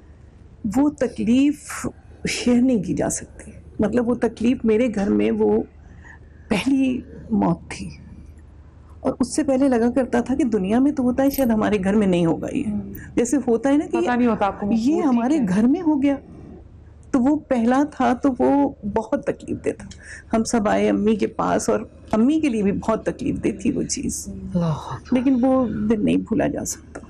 ख़ासतौर से खुशियों के मौके पे हम लोगों की शादियां हो गई थी, जब बेटियों की शादियां होती हैं और बाप ना हो तो वो बाप को बहुत मिस करती हैं। हम तो फिर अपनी ज़िंदगी में लग गए। तो अम्मी को देख के, तुम्हारी वाली बात के, अम्मी को देख के बहुत दुख हुआ था कि अम्मी अकेली। मुझे छोटी सी ब्रेक लेनी है, क्या कहती है, ब्रेक लेने की मजबूरी है। ब्रेक के बाद वापस आते हैं, कहीं मजा आएगी। जी, ब्रेक के बाद आपको एक बार फिर से खुश आमदीद कहती हूँ। आपका रिदापा, आपकी पहली ईद अब्बू के बाद कैसी थी? कि कितनी मुश्किल थी? बहुत मुश्किल थी। पहली क्या, मैं अभी तक ये कहूँगी कि हम उसी घर में, मेरे भाई रहते हैं, वही घर है जहाँ अम्मी अब्बू रहते थे, और हम उसी तरह पहले दिन जाते हैं, लेकिन इसी तरह रोते हैं, क्योंकि वो पहली क्या और आज तक क्या, वही चीज़ें वही याद आती हैं। अब्बू यहाँ बैठते थे, अम्मी होती थी, तो वो चीज़ वही रिपीट होती है। वो तो ख़ास दिन था ही कि ये पहली ईद है अब्बू के बगैर, लेकिन अब अम्मी भी नहीं है और अब्बू भी नहीं है, तो बस हर ईद पर ही उनकी कमी महसूस होती है। और माँ बाप बदल जाती है। हाँ, माँ बाप और हर खुशी के मौके पे माँ बाप ऐसे हैं कि वो आप भूले नहीं जाते ना। माँ बाप भी, बहन भाई भी। ये जो बात इन्होंने की, ये ब्लड रिलेशन, देखिए जिंदगी में सारी चीजें मिल जाती हैं, सारे रिश्ते, दोस्त मिल जाते हैं। अल्लाह माफ करे, मुझे हस्बैंड वाइफ भी मिलते हैं, बिल्कुल, हाँ, लेकिन ये नहीं मिलते ना। ये इसलिए बहन भाई और माँ बाप तो बस ऐसी चीज है कि हर वक्त आपको याद है। आपने अपने वालिद की कोई ऐसी चीज जो संभाल के रखी हो अपने साथ? कि मैंने उनकी वो टोपी और जानमाज वगैरह और तस्वीर रखी। इसका जवाब मैं भी दूंगी। मैंने बताया ना, मेरे वालिद बहुत वेल ड्रेस्ड थे, तो जहाँ का कुर्ते का कपड़ा अच्छा होता वहाँ से आता था। पेरिस से टाई आ रही हैं, लंदन से सूट आ रहे हैं, और मुल्तान से जूते बन रहे हैं। अगर पैजामा और कमीज़, पैजामा पहनते थे, शलवार नहीं पहनते थे। तो एक कुर्ता उनके बिल्कुल आखिरी वक्त में आया था, बहुत खूबसूरत कपड़ा था, तो वो उन्होंने मुझे दे दिया। कह नहीं, सिलवाऊँगा नहीं, बहुत हैं, तुम रख लो। वो मैंने आज तक संभाल के रखा हुआ था, और उसको मैंने पूरा नमाज का दुपट्टा बनाया। तो आज वक्त मेरे साथ होते हैं वो मैं नहीं भूल सकती कभी। जब नमाज पढ़ने खड़ी होती हूँ, वो दुपट्टा ओढ़ती हैं। और कितने सालों से वो दुपट्टा आपके साथ है? 25 साल हो रहे हैं। 25 साल से। और अभी भी इस पे जब परेशान होती है तो खुशबू भी आती होगी। बिल्कुल बिल्कुल, ऐसा लगता है मेरे साथ है वो। हाँ, यार आपके पास क्या है ऐसी चीज़ जो आपने इस्तेमाल करके? बहुत सारी चीज़ें। अब्बू की परफ्यूम की बॉटल आज तक मैंने रखी हुई है, उनकी पेन की कलेक्शन थी पूरी, वो मेरे पास है, उनकी कॉइन कलेक्शन थी, वो मेरे पास है, उनकी टाइज हैं, मतलब उनकी टी शर्ट्स मैंने फिर बाद में पहनी, उनके कपड़े मैंने इस्तेमाल किए, उनके सूट्स मैंने पहने, बहुत सारी चीज़ें अब तक बस ये चीज़ें तो होती हैं। हाँ। और हम रखते हैं एक निशानियों पे, लेकिन ये नहीं है कि अब मेरा तो ख्याल है कि हम हर वक्त उन्हें याद करते हैं। चीज़ों की तो बात ही नहीं है, हम उनकी जो कमी है, निस्बत उन्हीं से है ना, लेकिन हमें वो हर मौके पे, मतलब हमें अपनी औलादों के टाइम पे भी वो याद आते हैं। ऐसा है, समझे कि हम अपनी तरक्कियों पे, अपने अच्छे ड्रामों पे अम्मी बहुत याद आती। किसी भी कोई टाइम नहीं होता इनको, तो इनकी मेमोरी भी नहीं होंगी ना, इतनी छोटे थे। अपने बाबा की बहुत ही इंटरेस्टिंग चीज़ है जो अब इस शो से अम्मा को पता चल जाएगा। मैं अम्मा को नहीं दी हूँ बहुत सालों से। मेरा ख्याल है बहुत ही, जब मैं शायद 1-2 साल का होऊंगा, तो बाबा बिकॉज बिजनेस शुरू में काफ़ी अर्सा वो थाईलैंड में उनका बिजनेस था गारमेंट्स का, तो वो जाते रहते थे और आते रहते थे। सो एक डायरी दी, उस वक्त फ्रीक्वेंट फ़ोन कॉल्स नहीं होते थे, सो उन्होंने अम्मी को एक डायरी लिखी हुई थी जिसमें डे टू डे की हैपनिंग्स, और उसमें अली क्या कर रहा होगा, मैं सोच रहा हूँ, और वो मेरे पास आज भी है। और भी कुछ चीज़ें हैं, बट वो उनकी लिखाई और वो डायरी अपने आप में बोलती है कि वो इंसान कैसा था, वो कैसे दिल का था, वो अपनी फैमिली के साथ कितना सिंसियर था, और वो मैं अक्सर छुप के पढ़ता हूँ। और उसके अलावा सबसे इम्पोर्टेंट उनका नाम है मेरे साथ, जो कि मेरे साथ जब तक मैं हूँ तब तक वो रहेगा। अच्छा, कभी आप में से किसी ने देखा कि ख्वाब में आए हो वो?